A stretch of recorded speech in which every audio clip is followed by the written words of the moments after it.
ముఖ్యంగా మనము రైతులం ఏంటంటే అందరు పండించే వరి పెట్టడం లేకుంటే ఊరంతా ఏది పెడితే దాని వైపు పోవడం అనేది సాధారణంగా జరుగుతుంది. మీరైనా నేనైనా ఎక్కడైనా కూడా జరుగుతుంది.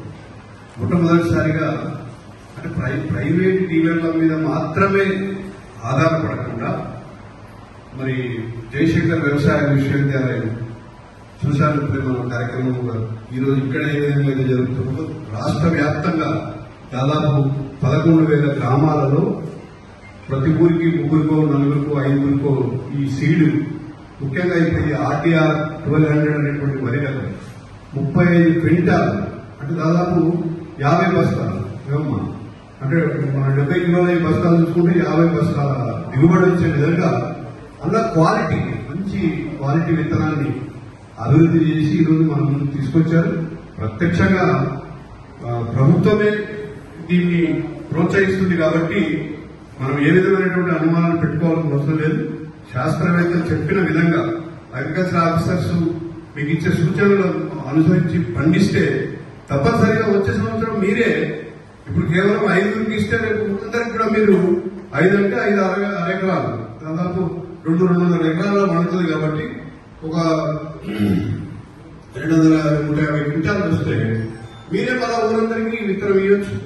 కాబట్టి దీన్ని సద్వినియోగం చేసుకోవాలి. మంచి కార్యక్రమం. నేను ఎక్కువ సమయం తీసుకోను. ముఖ్యంగా నా సలహా ఒకటే రైతులకు, అప్పుడప్పుడు పక్కనే రుద్రూరు ఉంది, వెళ్ళండి. ఎసుంటి నేలలలో ఎసుంటి పంటలు తీసుకున్నారు, ఎంత దిగుబడి వస్తుంది, ఏమేమి జాగ్రత్తలు తీసుకుంటున్నారు. అట్లే రాజేంద్ర నగర్ హైదరాబాద్ పోతూనే ఉంటాం మనం. రాజేంద్ర నగర్ లో 100 ఎకరాలను సాగు చేస్తున్నారు. ప్రొఫెసర్ జయశంకర్ వ్యవసాయ విశ్వవిద్యాలయం గ్రామాలను నాణ్యమైన విత్తనం అనే నినాదంతో ప్రతి రెవెన్యూ గ్రామంలో 3 నుంచి 5 రైతు సోదరులకు మన జిల్లాలో ముఖ్యంగా వరి మరియు పెసర విత్తనాన్ని అందించడం జరుగుతూ ఉంది. ఈ కార్యక్రమాన్ని నిన్న అనగా తెలంగాణ అవతరణ దినోత్సవం రోజున కలెక్టర్ గారు మరియు ముఖ్య అతిథి ఏలవంతి అనిల్ కుమార్ సార్ చేతుల మీదుగా లాంఛనంగా జిల్లాలో ప్రారంభించడం జరిగింది.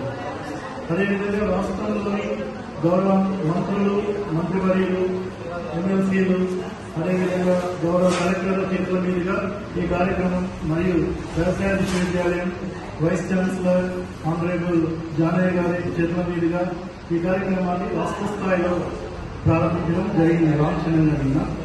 ఈరోజు ప్రతి రైతు వేదికలో రాష్ట్ర స్థాయిలో ఉన్న అన్ని రైతు వేదికల వద్ద రైతులకి ఈ యొక్క నాణ్యమైన విత్తనం అందజేయడం జరుగుతూ ఉంది.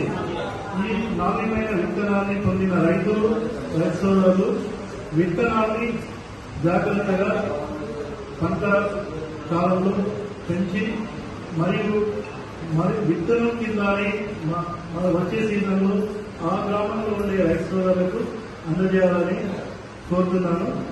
ఈరోజు అందజేయబడిన విత్తనాన్ని విత్తనం కింద ఉత్పత్తి అయిన కూడా పంట కాలంలో మా యొక్క శాస్త్రవేత్తలు మరియు వ్యవసాయ శాఖ సంయుక్తంగా మీ యొక్క పొలాల వద్దకు వచ్చి పరీక్షించడం జరుగుతూ ఉంది. ఈ వ్యవసాయ విశ్వవిద్యాలయం చేపట్టిన కార్యక్రమానికి మంచి తోడ్పాటును అందించి అదేవిధంగా అన్ని యాక్టివిటీస్ లో సహకారం అందిస్తున్న వ్యవసాయ శాఖ వారికి ప్రత్యేకంగా ధన్యవాదాలు తెలియజేస్తున్నాను. ఈ మండల కేంద్రంలో ఉన్న ఏఓ అదేవిధంగా ఏఈఓలు డిపార్ట్మెంట్ వాళ్ళందరికీ కూడా వ్యవసాయ విశ్వవిద్యాలయం తరఫున నా యొక్క ధన్యవాదాలు తెలియజేస్తున్నాను. నమస్కారం.